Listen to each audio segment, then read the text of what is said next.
Love life को लेकर परेशान हो गए हैं शाहिद। अवार्ड के तौर पर जब ट्रॉफी निकला एक जूता, तो उस अवार्ड को भी शाहिद ने कर लिया कनेक्ट अपनी लव लाइफ से। जी मुझे जूता मिला है। जी जी मुझे काफी पढ़ते रहते हैं, इस बार अवार्ड के उसमें मिला है। अरे अरे, कहीं प्रियंका तो नहीं मारती आपको जूता? अब आप दोनों के प्यार के चर्चे इतने होते हैं, who knows out of irritation उसका असर आपको इसी वे में मिलता हो। तो बता ही दीजिए शाहिद, कौन मारता है भाई आपको जूता? तो यार बहुत सारे लोग हैं, it's mostly the women in my life. ओहो, विमेन इन योर लाइफ। कितनी विमेन है भाई शाहिद?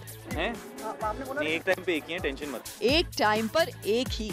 तो चलिए अब आपकी एक टाइम पर एक ही खास दोस्त प्रियंका के बारे में आपसे पूछ ही लेते हैं। बर्थडे पर तो पीसी ने आपको सिर्फ गिफ्ट भेजकर फॉर्मेलिटी निभा दी, तो क्या ब्रेकअप हो ही गया? जी जी, इस मामले में इतनी खबरें आ चुकी हैं कि मैं खुद भी अब पढ़ के कंफ्यूज हो जाता हूँ, क्योंकि मैंने तो कभी इसके बारे में कुछ कहा ही नहीं।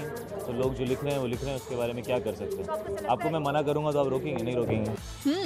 हम रुके ना रुके इससे तो कुछ खास फर्क नहीं पड़ता शाहिद, पर इस बात से फर्क जरूर पड़ता है कि आपने कैसे प्रियंका के सवालों पर खुद सवाल जवाब करके बात को टालने की कोशिश करी। सॉरी, दोस्ती है, ब्रेकअप नहीं हुआ है। ये आप कह रही हैं, ये आप पूछ रही हैं। मैं आपसे पूछ रही हूँ। मैंने आज तक जब कुछ नहीं कहा तो मैं अब कुछ क्यों कहूँगा? शायद बताइए, आप fearless हैं? हाँ जी, बहुत फेयरलेस हूँ मैं। आपसे बात कर सकता हूँ, फेयरलेस हूँ मैं। वेल अटेम्प्टेड शाहिद, पर हम भी कम नहीं हैं। किसी तरह शाहिद के मुंह से जवाब तो निकाल ही लिया। अब भले ही उन्होंने डायरेक्टली कुछ ना कहा हो, पर इनडायरेक्टली तो कह ही गए कि कुछ तो है जिसे ना आज तक बताया है और ना अब बताएंगे। मैंने आज तक जब कुछ नहीं कहा तो मैं अब कुछ क्यों कहूँ?